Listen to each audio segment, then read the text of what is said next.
जय हिंद दोस्तों, मैं हूं आशीष और आप सबको इंडिया में जान पर स्वागत है। दोस्तों, आप सब जानते हैं सबमरीन किसी भी देश के लिए एक अहम हथियार हो जाता है। जिस देश के पास ज़्यादा ताकतवर सबमरीन रहा, उस देश का समंदर पर राज होना या फिर दुश्मन के खिलाफ उसको बढ़त मिलना स्वाभाविक सा बात है। अब जब अमेरिका, ब्रिटेन और ऑस्ट्रेलिया के बीच न्यूक्लियर अटैक सबमरीन या फिर एसएसएन सबमरीन लेकर डील हुआ है, तब से इस टॉपिक पर बहुत ज़्यादा चर्चा हो रहा है, खासकर भारत में, क्योंकि भारत को भी एसएसएन सबमरीन की ज़रूरत है। लेकिन कई सारे दोस्तों का सवाल था, अगर भारत खुद अपने देश में डीजल इलेक्ट्रिक सबमरीन बना रहा है, एसएसबीएन न्यूक्लियर सबमरीन बना रहा है, तो फिर एसएसएन सबमरीन भारत क्यों अपने देश में नहीं बना रहा है? हम रसिया से लीज पे ले रहे हैं। अब खबर यह है, भारत 2 एसएसएन सबमरीन को रसिया से लीज पे ले सकता है। एक को लेकर तो डील हो चुका है, वो 2025 तक आ जाएगा। और अब जब पुतिन दिल्ली आएंगे इसी साल, तो दूसरा सबमरीन को लेकर भी डील होने का संभावना है। इसके साथ साथ खबर यह है, जब फ्रांस का ऑस्ट्रेलिया के साथ $1 बिलियन सबमरीन डील कैंसिल हो गया है, तो फ्रांस हो सकता है भारत के साथ आगे जाकर न्यूक्लियर अटैक सबमरीन बाराकूडा क्लास के सबमरीन को लेकर डील कर सकता है। अब आज मैं आपको बताऊंगा, भारत के लिए फ्रांस और रशिया 2 ऑप्शन है, क्योंकि अमेरिका, ब्रिटेन तो कभी न्यूक्लियर अटैक सबमरीन की टेक्नोलॉजी भारत को नहीं देंगे। तो भारत ये दोनों देशों में से कौन से देश की सबमरीन के लिए जाएगा, और ये दोनों देशों के न्यूक्लियर अटैक सबमरीन में से कौन भारत की नेवी के लिए ज़्यादा अच्छा होगा, कौन ज़्यादा ताकतवर है? दोस्तों, ये सारे सवालों को मैं डिटेल्स में आपको बताऊंगा। जानने के लिए आप आखिर तक ये वीडियो को देखते रहिए और ज़्यादा से ज़्यादा ये वीडियो को लाइक शेयर करना बिल्कुल मत भूलिए। दोस्तों, मैं आता हूं पहले सवाल की तरफ। अगर भारत खुद देश में एसएसबीएन सबमरीन को बना रहा है, तो फिर एसएसएन सबमरीन क्यों नहीं बना रहा है? क्यों भारत को अलग देश की मदद की जरूरत है? देखिए, जो एसएसबीएन सबमरीन होते हैं, वो आप उसे अंडर वाटर बम्बर समझ सकते हो। वो न्यूक्लियर रिएक्टर से तो चलते हैं, लेकिन उनका स्पीड बहुत ज़्यादा नहीं होता है और उनका मूवमेंट भी बहुत ज़्यादा नहीं होता है।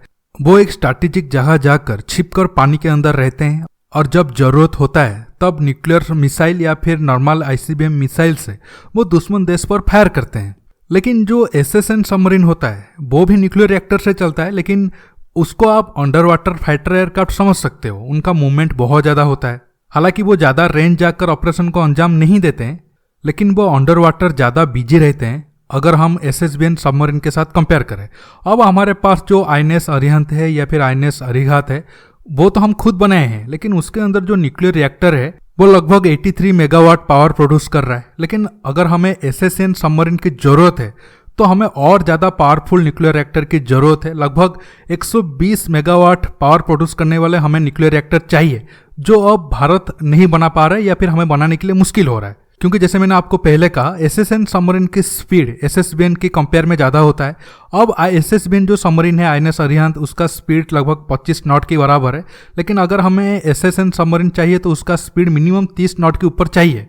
इसके साथ कैसे एसएसएन सबमरीन ज़्यादा स्टेल्दी हो और जो मटेरियल से वो बनेंगे वो कितना मजबूत हो, ये सारे फैक्टर बहुत ज़्यादा डिपेंड करते हैं। इसी वजह से भारत अब एसएसएन सबमरीन खुद देश के अंदर ना बनाकर रसिया से लीज पे ले रहा है। और इसके साथ रसिया भी भारत को एसएसबीएन सबमरीन बनाने के लिए काफ़ी मदद भी किया है। तो फिर अब आपके मन में सवाल होगा, अगर रसिया भारत को एसएसबीएन सबमरीन बनाने के लिए मदद किया है, तो फिर हम रसिया से एसएसएन सबमरीन बनाने के लिए क्यों टेक्नोलॉजी नहीं ले रहे?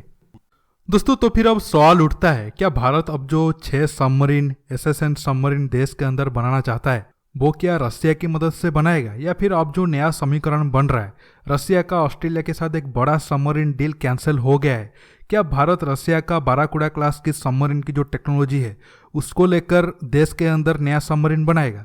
देखिए, अब दुनिया में अमेरिका, ब्रिटेन, फ्रांस, चाइना, रसिया न्यूक्लियर सबमरीन को तो इस्तेमाल करते हैं, लेकिन सबसे ज़्यादा ताकतवर अगर किसी देश का न्यूक्लियर सबमरीन है तो वो अमेरिका, ब्रिटेन और फ्रांस का है।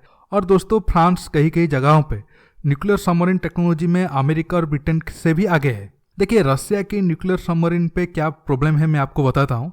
देखिए, अमेरिका, ब्रिटेन या फ्रांस, इनका जो न्यूक्लियर सबमरीन है वो लाइफ टाइम में उनको कभी रिफ्यूल करने की जरूरत नहीं होता है। मतलब एक बार सबमरीन बन गया तो जब तक वो एक्टिव रहेगा तब तक आप उसके अंदर फ्यूल डालने की जरूरत नहीं है।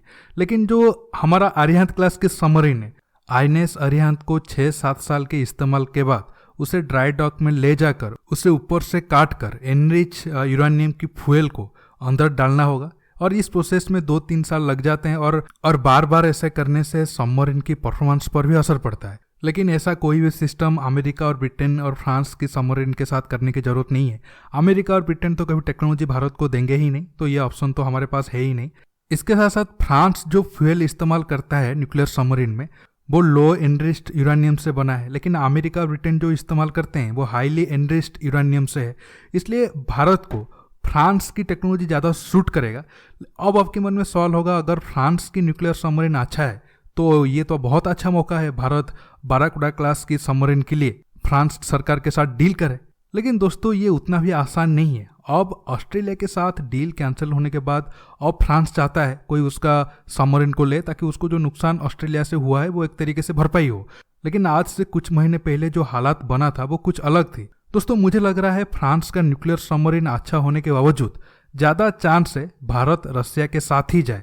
क्यों, मैं आपको एक एक करके बताता हूँ। दोस्तों जैसे मैंने आपको शुरू में कहा था, आईएनएस अरिहंत देश में तो बन रहे हैं, लेकिन बनाने के लिए रसिया ने भारत को टेक्नोलॉजी दिया था। अब भारत रसिया से आईएनएस चक्र 3 को ले रहा है। खबर यह है कि और एक एसएसएन को भी भारत लीज पे लेगा। 6-7 बिलियन डॉलर पड़ेगा ये 2 सबमरीन। ये दोनों सबमरीन हम सिर्फ इसलिए नहीं ले रहे हैं, यह हमें ज़रूरत है। इसके साथ साथ साइड में हमारा ये प्लान है ताकि रसिया आग्री हो भारत को एसएसएन सबमरीन बनाने में मदद करे। लेकिन अब अचानक फ्रांस का ऑस्ट्रेलिया के साथ डील कैंसिल हुआ और वो राजी हुआ है कि भारत को बाराकुडा क्लास सबमरीन की टेक्नोलॉजी देगा। हालांकि ये मीडिया में खबर चल रहा है फ्रांस इंटरेस्टेड है भारत को बाराकुडा क्लास की न्यूक्लियर सबमरीन की टेक्नोलॉजी देने के लिए। लेकिन दोस्तों जो ऑस्ट्रेलिया के साथ डील हुआ था वो बाराकुडा क्लास का तो था, लेकिन वो न्यूक्लियर नहीं थी, नॉन न्यूक्लियर थी, एआईपी टेक्नोलॉजी वाला था। और वो डील की कॉस्ट भी काफ़ी ज़्यादा था। ऑस्ट्रेलिया तकरीबन 12 सबमरीन के लिए फ्रांस को 50 से 60 बिलियन अमेरिकी डॉलर देने वाला था। अगर वो न्यूक्लियर हुए तो 15-20 बिलियन डॉलर तो जरूर बढ़ेंगे। मतलब अगर भारत 6 सबमरीन चाहता है तो कम से कम 40 बिलियन डॉलर का कॉस्ट तो आएगा ही। क्या भारत सरकार इतना पे के लिए राजी है? इसके साथ दोस्तों बड़ा सवाल ये है, अब फ्रांस की गवर्नमेंट की तरफ से कोई बड़ा ऑफिशियल बयान नहीं आया है। हाँ, मीडिया के जरिए या फिर फ्रांस के जो लोग हैं वो तो बोल रहे हैं भारत के साथ अपने रिलेशन को बढ़ाएंगे, लेकिन ऑफिशियल स्टेटमेंट कोई भी नहीं आया है। सवाल ये है, क्या फ्रांस बाराकुडा क्लास की न्यूक्लियर सबमरीन टेक्नोलॉजी देगा या फिर एआईपी वाला नॉन न्यूक्लियर टेक्नोलॉजी देगा? और हम रसिया के साथ इतने आगे बढ़ चुके हैं, क्या हम फिर से वापस आकर फ्रांस के साथ आएंगे? दोस्तों ये सब कुछ पता चल जाएगा अगर भारत रसिया से दूसरा एसएसएन सबमरीन लीज पे लेता है या नहीं लेता है। अगर भारत लिया तो समझ लेना जो एसएसएन सबमरीन आगे भारत खुद देश के अंदर बनाने वाला है, ज़्यादा चांस है वो रसिया की टेक्नोलॉजी से बनेगा। अगर नहीं लिया तो आप समझ लेना भारत फ्रांस के साथ नेगोशिएशन कर रहा है, वो आने वाले कुछ महीने में क्लियर हो जाएगा। इसके साथ और भी 2-3 प्रॉब्लम है। बड़ा प्रॉब्लम ये है बजट। अब इंडियन नेवी को जो बजट मिल रहा है भारत सरकार से वो उतना सफिशिएंट नहीं है। इसी साल अगर बात करें तो इंडियन नेवी को तकरीबन 65,000 करोड़ की बजट की जरूरत थी, लेकिन मिला सिर्फ 43,000। मतलब बजट 22,000 करोड़ कम थी। इसके साथ साथ इंडियन नेवी का प्लान था 2027 तक 200 वारशिप्स शामिल करने की, अभी जितने नंबर है उसको 200 तक बढ़ाने की, लेकिन बाद में उसे 175 कर दिया गया। और बड़ा प्रॉब्लम ये है, अब भारत सरकार एक तरीके से कंफ्यूज है। वो अब स्कॉर्पियन क्लास के सबमरीन के बाद डीजल इलेक्ट्रिक एआईपी वाला 6 सबमरीन की तरफ जाए या फिर 6 न्यूक्लियर अटैक सबमरीन के लिए जाए। अगर हम 1999 कारगिल जंग के बाद वाजपेयी जी का प्लान को देखेंगे तो उनका प्लान था भारत आने वाले 30 साल में 24 सबमरीन बनाएगा। लेकिन अगर आप 20 साल में देखोगे क्या काम हुआ है, तो भारत में सिर्फ 5 सबमरीन या फिर 4 सबमरीन बनकर इंडियन नेवी को मिले हैं और आगे 3-4 साल में और 4 सबमरीन बनकर मिलेंगे। मतलब 2024-25 तक सिर्फ 8 सबमरीन ही बन पाया है। लेकिन प्लान के हिसाब से कम 16 से 20 सबमरीन बनना चाहिए था। मतलब हम काफ़ी लेट चल रहे हैं। और अब जो वक्त की मांग है और चीन जिस तरीके से साउथ चाइना सी या फिर इंडियन ओशन में अपनी दबदबा बढ़ा रहा है, तो भारत को डीजल इलेक्ट्रिक सबमरीन 6 और चाहिए ही चाहिए। इसके साथ साथ 6 न्यूक्लियर अटैक सबमरीन भी चाहिए, क्योंकि अगर अरब सागर के आप स्ट्रक्चर को देखोगे तो वहाँ डीजल इलेक्ट्रिक सबमरीन ज़्यादा कारगर साबित होगा। अगर आप इस साइड पे देखोगे बंगोपसागर वाले एरिया पर, वहाँ पर न्यूक्लियर अटैक सबमरीन ज़्यादा कारगर साबित होगा। लेकिन डिपेंड करता है अब भारत सरकार क्या फैसला लेता है। आने वाले कुछ महीने में बहुत जल्द ये सारे चीज़ें क्लियर हो जाएगा। लेकिन दोस्तों आखिर में अगर मैं अपना पॉइंट ऑफ व्यू दूँ, टेक्नोलॉजी के हिसाब से देखें तो फ्रांस की बाराकुडा क्लास के सबमरीन बहुत अच्छा है। लेकिन जो हालात अभी है, ज़्यादा चांस ये है भारत रसिया के साथ ही जाएगा। अब आप इस टॉपिक पर क्या सोचते हो नीचे कमेंट बॉक्स में कमेंट करके बताइए, और ये वीडियो को ज़्यादा से ज़्यादा लाइक शेयर करना बिल्कुल मत भूलिए। इसके साथ साथ आप मेरे चैनल को सब्सक्राइब करिए और सब्सक्राइब बटन के पास जो बेल आइकन है उसे प्रेस करिए ताकि आगे आप मेरे आने वाले वीडियो को मिस ना कर सके। दोस्तों रुकता हूँ, बहुत जल्द और एक नया टॉपिक के साथ मिलूंगा। नमस्कार, जय हिंद।